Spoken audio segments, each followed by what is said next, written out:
सोचो, लिली की शादी एक ऐसे आदमी से हुई जिसके पीठ पर जिप लगी थी। उसे लगा उसने एक इंसान से शादी की है, लेकिन सच ये था कि वो सिर्फ एक नकली शरीर था। कहानी तब शुरू हुई जब याश ने उसे वादा करवाया कि वो उसे कभी बिना कपड़ों के नहीं देखेगी।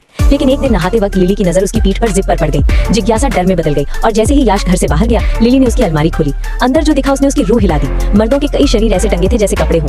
तभी अचानक याश वापस आ गया और लिली डर के मारे बिस्तर के नीचे छिप गई। उसने कांपते हुए देखा कि याश कितनी शांति से कैंची उठाता है और अपने लिए एक नया शरीर काटने लगता है। उसी पल लिली समझ गई कि उसे भागना होगा। वो अपनी छुपी हुई हवेली में भाग गई, एक ऐसी जिंदगी जो उसने याश से छुपा रखी थी। असल में लिली एक अरबपति विधवा थी जिसने जानबूझकर खुद को गरीब दिखाया था ताकि कोई उससे उसके पैसे नहीं बल्कि उसके दिल के लिए चाहे। लेकिन ये नई जिंदगी भी डरावनी साबित हुई। नौजवान लड़के उसके पैसों के पीछे पड़ गए। फिर एक दिन एक अनजान नंबर से संदेश आया और लिली समझ गई कि ये याश ही है, नए भेष में।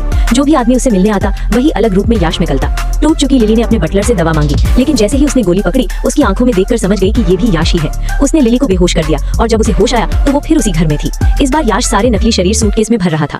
लिली ने उनमें अपने सारे पुराने बॉयफ्रेंड के चेहरे देखे। तब याश ने सच बताया कि उसकी जिंदगी में हमेशा सिर्फ एक ही आदमी था, वही खुद। ये साबित करने के लिए उसने अपनी ही जिप खोली और नीचे जो चेहरा था वो जख्मों से भरा हुआ था। वो उसका पहला पति था जिसे लिली मरा हुआ समझती थी। उसने बताया कि वो हादसे में बच गया था लेकिन बुरी तरह बदल चुका था। सबसे खूबसूरत जोड़ी की छवि टूटने के डर से उसने सच छुपाया और अलग अलग रूप बनाकर लिली के पास रहा। जब उसने देखा कि लिली प्यार से पूरी तरह हार रही है, तब उसने खुद को सामने लाने का फैसला किया। उसे देखकर लिली रो पड़ी क्योंकि उसे समझ आ गया कि उनका प्यार कभी चेहरे का मोहताज नहीं।